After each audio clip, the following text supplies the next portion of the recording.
Merry meet. I'm Sapphire, and this is the Occultorium Historian. Let's deep dive today into a topic that's not typically talked about, and that's the fascinating and sometimes contentious topic within the historical profession. Are practicing professional historians and academic historians really working on common ground? Or is this idea just a myth that masks deeper cultural divides?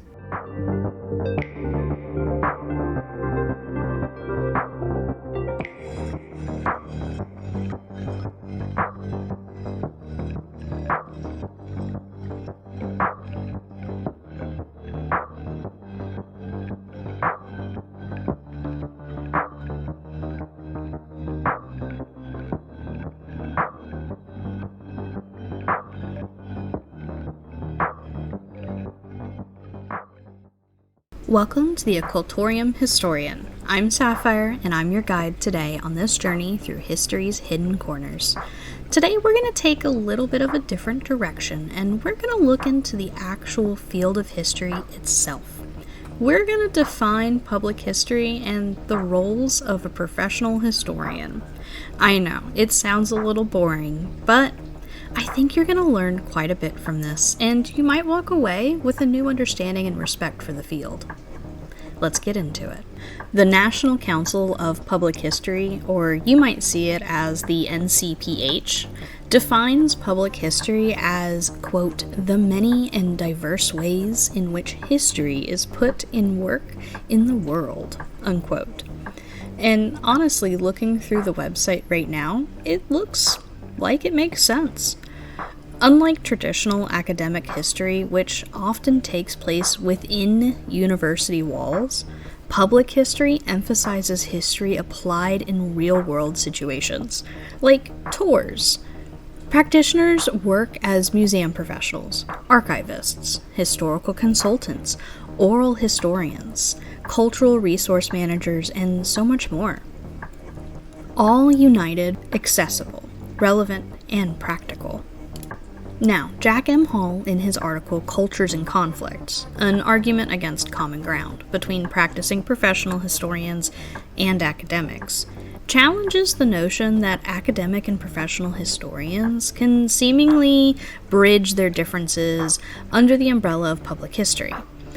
Holl's central argument is that these groups occupy distinct cultural and professional spheres, and they're shaped by their divergent properties and methods of engaging with history. The distinction between academic and professional historians needs to be noted here. At the heart of Holl's critique is the idea that academic historians and practicing professionals differ not only when they work with, but also in how they approach their disciplines. Academic historians prioritize producing original research, advancing theoretical frameworks, and training future scholars. Their work is largely shaped by the demands of academia, teaching and publishing and contributing to scholarly debates. Professional historians, on the other hand, they often operate outside of the classroom, interpreting history for practical applications. Their work may involve crafting museum exhibits, conducting oral histories, advising on the public policies, and preserving institutional memory with government agency help. As Holl explains, professional historians should be defined by what they do, rather than by where they work. Which makes even more sense to me now, right? This perspective aligns with the NCPH's broader understanding of public history, and it's inherently interdisciplinary, a collaborative field, you can say. Unlike the solitary nature of much academic research, public history often demands partnership and community members, stakeholders, and other professionals.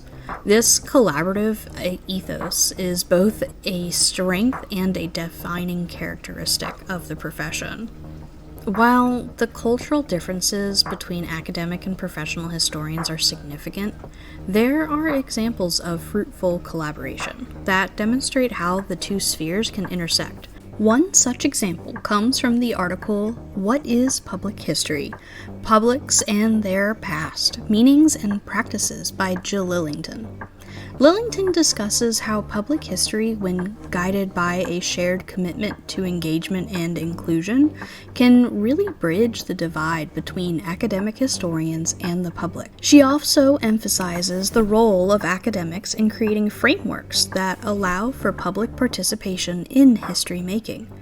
For instance, oral history projects often bring together academic researchers and the community members to co-create narratives. These collaborations not only challenge traditional hierarchies of expertise, but also enrich historical interpretation by including voices and perspectives that might not otherwise have been included.